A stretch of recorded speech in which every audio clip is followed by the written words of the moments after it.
Mobil bekas saat ini mungkin menjadi langkah yang paling relevan dan ideal untuk ditempuh, karena mau bagaimanapun, harga mobil baru saat ini terasa di luar jangkauan untuk kebanyakan orang. Memang, mobil baru bisa dikredit dengan cicilan yang bisa dibilang cukup terjangkau saat ini. Mulai dari 3 jutaan per bulan, kalian udah bisa membeli mobil baru. Tapi lagi dan lagi, terkadang untuk mengeluarkan uang 3 juta per bulan untuk sebagian besar orang Indonesia juga cukup besar. Apalagi dengan mengeluarkan 3 juta per bulan, yang kalian dapatkan hanyalah mobil entry level dengan harga 200 jutaan. Ya rasanya kayak gimana gitu ya. Jadi buat kalian yang tidak mementingkan gengsi dengan mobil baru, terkadang membeli mobil bekas adalah solusi yang tepat. Tapi sayangnya lagi, pasar mobil bekas saat ini bisa dikatakan cukup banyak peminatnya. Dan kalau peminatnya cukup banyak, hal ini membuat harga mobil bekas cukup stabil khususnya di mobil Jepang. Kita ambil contoh di Mitsubishi Xpander tahun 2018. Harga mobil ini dalam beberapa tahun terakhir masih stabil di atas 170 juta rupiah. Lalu ada Honda Jazz GE8 dan GK5. Harganya juga cukup stabil, bahkan cenderung tidak turun di setiap tahunnya. Ada juga Avanza dan lainnya. Intinya, kebanyakan mobil Jepang memiliki harga bekas yang cenderung stabil. Bahkan yang mengenaskannya adalah perbedaan harganya terkadang tidak terlalu jauh dengan harga barunya. Misalnya Suzuki R3 tahun 2022. Harga pasaran mobil ini ada di harga 170-180 juta rupiah. Sedangkan harga baru mobil ini mulai dari 230 jutaan belum diskon. Kalau diskon, kalian bisa mendapatkan mobil baru dengan harga mobil bekas. Tapi kan itu Suzuki, gimana produsen lainnya? Sebenarnya produsen lain juga memiliki diskonnya masing-masing, walaupun tidak sebesar Suzuki. Tapi kalau kalian beli di saat yang tepat, katakanlah akhir tahun atau pas event besar, diskon yang kalian dapatkan juga bisa lumayan besar. Ya kalau dihitung-hitung, perbedaan harga mobil baru dengan mobil bekas yang udah berusia 3 tahun pakai, paling cuma di 50 juta rupiah aja. Dengan begitu, terkadang kita jadi mikir lagi, ya mending beli baru daripada beli mobil bekas kalau harganya tidak terpaut jauh. Dan ya memang itu adalah pikiran yang normal dan wajar aja. Bahkan fakta menariknya adalah, dengan uang 130 juta ke bawah, kalian hanya bisa membeli mobil Jepang yang setidaknya sudah berumur kurang lebih 10 tahun. Dan buat kebanyakan orang, hal ini malah bikin pusing di kedepannya, karena banyak part yang harus diremajakan. Tapi nih, jika kita berpaling sebentar dari mobil buatan Jepang, sebenarnya dengan uang di bawah 130 juta rupiah, kalian udah bisa mendapatkan mobil yang usia pakainya masih cukup oke. Teknologi yang diberikan mobilnya juga masih oke, dan yang pasti desainnya juga masih sangat relevan untuk saat ini. Dan ya, kalian bisa melihat mobil bekas dari produsen Cina, misalnya Wuling Almas.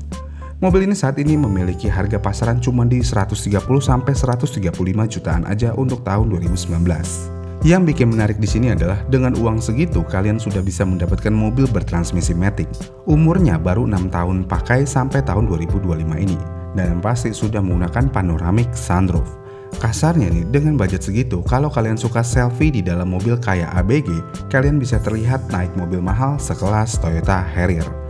Menariknya adalah, Almas bukanlah mobil yang murah-murah banget ketika diluncurkan, karena harga awal mobil ini di tahun 2019 mulai dari 300 jutaan.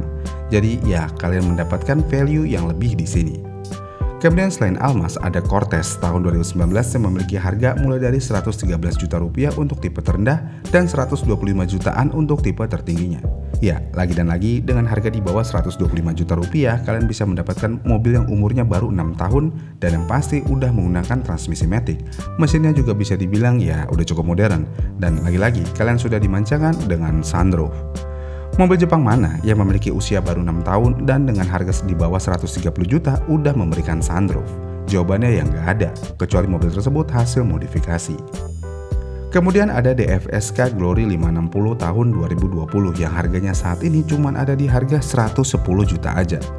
Yang menariknya adalah dengan harga ini kalian sudah mendapatkan speedometer dengan MID yang menarik, interior yang kekinian dengan konsol tengah yang cakep dan head unit model floating. Ya, lagi dan lagi dengan harga segini kalian tidak akan mungkin dapat semua fitur ini di mobil Jepang. Ya emang sih pilihannya cukup sedikit jika ngomongin mobil Cina bensin di pasar Indonesia, karena kebanyakan dari mereka adalah EV. Tapi walaupun begitu, setidaknya kita masih memiliki pilihan di segmen mobil bensin. Namun pertanyaannya, dengan harga yang sudah cukup terjangkau, apakah mobil Cina bekas layak dibeli? Karena mau bagaimanapun, pertanyaan ini wajar banget muncul, karena stigma terhadap mobil Cina itu masih cukup kuat di Indonesia, dan banyak orang langsung berpikir soal kualitas, durabilitas, resale value, sampai urusan bengkel dan spare part. Dan stigma ini bukan muncul tanpa alasan, karena di awal-awal masuk ke Indonesia, mobil Cina memang sempat jatuh bangun. Ada yang masuk lalu pergi, ada juga yang meninggalkan kesan kurang baik ke konsumennya. Tapi di sisi lain, kita juga harus jujur melihat kondisi pasar hari ini. Mobil Cina yang sekarang beredar, khususnya yang masih bertahan sampai saat ini, sebenarnya sudah jauh berbeda dibandingkan generasi awal mereka. Dan untuk mobil Cina yang masih memiliki usia di bawah 10 tahun, jawabannya tentu aja layak dibeli. Dan alasannya karena mobil Cina yang sudah memiliki usia segini, biasanya spare partnya sudah sangat melimpah. Di sini kita kesampingkan penyakit yang diderita oleh mobil Cina dan lainnya. Intinya setiap mobil memang butuh peremajaan, apalagi sudah memiliki usia di atas 5 tahun. Walaupun terkadang ada masalah umum yang terjadi di mobilnya, tapi tetap aja terkadang di setiap mobil memiliki hal tersebut. Dan kalau mau ngomongin spare part aftermarket mobil Cina bisa dibilang sudah cukup banyak di marketplace saat ini. Dan harganya pun cukup terjangkau. Sebagai contoh, Rextir Wuling Almas. Di marketplace saat ini sudah tersedia merek aftermarket dan harganya cuma di 2 jutaan rupiah. Ya, harga ini cukup terjangkau untuk sekelas mobil yang memiliki usia di bawah 10 tahun. Terlebih lagi untuk perihal bengkel nih. Rata-rata bengkel umum saat ini sudah paham dengan mobil Cina, apalagi yang sudah memiliki usia 5 tahun di Indonesia. Jadinya ya sebenarnya untuk perihal spare part dan bengkel umum, mobil Cina udah sekelas mobil Jepang. Namun yang jadi masalah utama di sini adalah maintenance. Jadi diketahui selama ini komponen mobil Cina terkadang tidak sekuat mobil Jepang. Yang berarti kalau kalian membeli mobil Cina tidak boleh males dalam hal maintenance. Apalagi perihal oli matic atau oli mesin. Pastikan pakai yang original dan bagus, kalau bisa pakai yang full sintetik. Karena mau bagaimanapun, jika kalian telat dan menggunakan oli yang standar aja, gesekan akan terjadi di komponen internal mobil kalian. Dan kalau gesekan ini terjadi terus-menerus dan komponennya tidak sekuat mobil Jepang, tentu aja mobil tersebut akan mengalami keausan dalam waktu yang lebih singkat. Jadi ya, maintenance mobil Cina harus lebih teliti, walaupun di mobil Jepang hal ini juga tidak boleh terlewat. Tapi di mobil Cina kita harus memberikan perhatian yang lebih. Kemudian perihal kaki-kaki nih. Diketahui sejauh ini kaki-kaki mobil Cina gampang geladak luruh. Nah, kalau ini sih udah jadi rahasia umum. Dan hal ini bisa terjadi biasanya karena konstruksinya. Dan satu hal, kalian juga jangan terlalu berharap keawetan part mobil Cina. Karena kalau kalian mau bandingkan dengan part mobil Jepang yang original, ya udah pasti jauh. Tapi selama udah ada part aftermarket dengan merek yang cukup ternama, lebih baik ya pakai part aftermarketnya aja sih dibandingkan originalnya. Apalagi untuk perihal kaki-kaki. Namun satu hal yang pasti sebelum kalian mengeluarkan uang untuk membeli mobil Cina bekas, kalian jangan berharap terhadap resale value lagi. Karena mau bagaimanapun, kalian sudah memanfaatkan harga mobil Cina yang anjlok ini. Jadi ketika kalian beli katakanlah Wuling Almas di harga 130 juta dan dalam 3 tahun pakai, mobil ini sudah memiliki harga di 110 atau bahkan di bawah 100 juta. Kalian tidak bisa mengeluh akan hal tersebut, karena sekali lagi kalian beli dengan harga yang sudah anjlok juga. Dan kalau mau ngomongin resale value dalam waktu 3 tahun, ini sangat berbeda dengan mobil Jepang.